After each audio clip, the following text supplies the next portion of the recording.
দেখো মটনটাকে ধুয়ে বাটির মধ্যে তুলে রাখলাম। দেখো পেঁয়াজ, আদা, রসুন, টমেটো, আলু সব কেটে সুন্দর করে ধুয়ে সাজিয়ে রেখেছি থালের মধ্যে। এবার দেখো বন্ধুরা, কড়াই গরম হয়ে গেছে।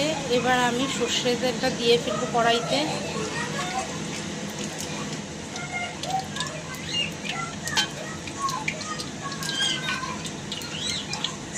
তেল গরম হয়ে গেছে, তেলে এবার গোটা গরম মশলা ছেড়ে দিলাম, আলুগুলোও ছেড়ে দিলাম। আলুগুলো এবার লাল লাল ভাজা না হওয়া অবধি আমি আলুগুলোর মধ্যে পেঁয়াজ দেবো না।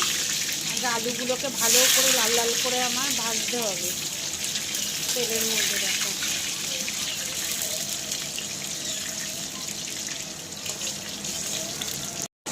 লাল লাল করে ভাজা হয়ে গেছে। এবার আমি এর মধ্যে পেঁয়াজগুলো একটু দিয়ে দেবো। পেঁয়াজগুলো হালকা লালচে ভাব আসবে,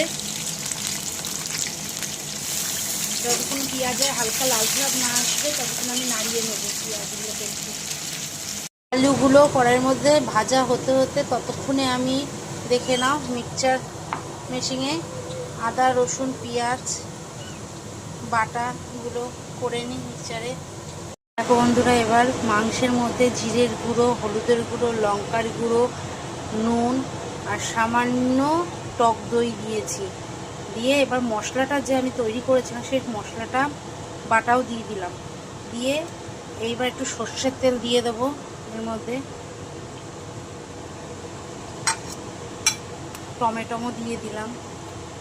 আর আমিও শুনেছি যে খাসির মাংসের মধ্যে যদি একটু পেঁপে দেওয়া যায়, কাঁচা পেঁপে, তাহলে তাড়াতাড়ি সেদ্ধ হয়ে যায়। এর জন্য আমিও একটু কাঁচা পেঁপে দিয়ে দিলাম। দিয়ে এটাকে মাখবো ভালো করে।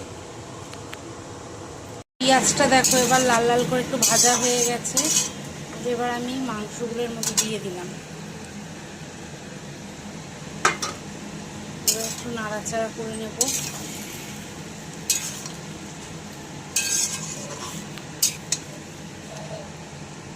দেখো এবার আমি শাহি গরম মশলার গুঁড়ো একটু নিয়েছি আর চিনি নিয়েছি, নিয়ে একটু মিশিয়ে দেবো।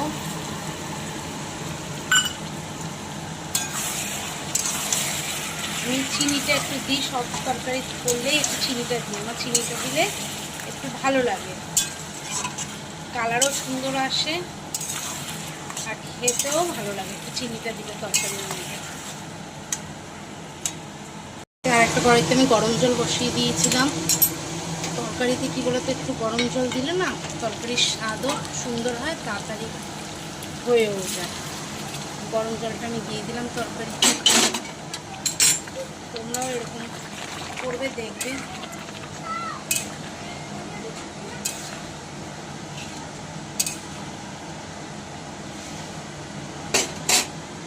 এবার ফুটে উঠে টমেটো তখন ঢেকে দেবো আর একটু আস্তে করে দেবো। একটু নাড়ানো হয় না, তরকারিটা একটু নাড়িয়ে নিই, দেখি আলু পেঁপেটাও সেদ্ধ হলো কিনা। পেঁপেটাও সেদ্ধ হয়ে গেছে, আলুও সেদ্ধ হয়ে গেছে। দেখো মাংসটা কষ্ট সুন্দর নরম হয়ে সফট হয়ে গেছে, দেখেছো? এই দেখো আমি খুন্তি দিয়ে চেপে দেখাচ্ছি, কত সুন্দর সফট নরম হয়েছে মাংসটা। আমার মতো রান্না তোমরাও ঘরে করে ফেলো পয়লা বৈশাখের দিন। কে কে ঘরে করেছো আমাকে একটু কমেন্টে দ্বারা জানাবে। আর রান্না করে খেয়ে বলবে কেমন হলো তোমাদের কাছেও রান্নাটা, আমিও শুনবো। কালারটা দেখেছো কত সুন্দর এসছে।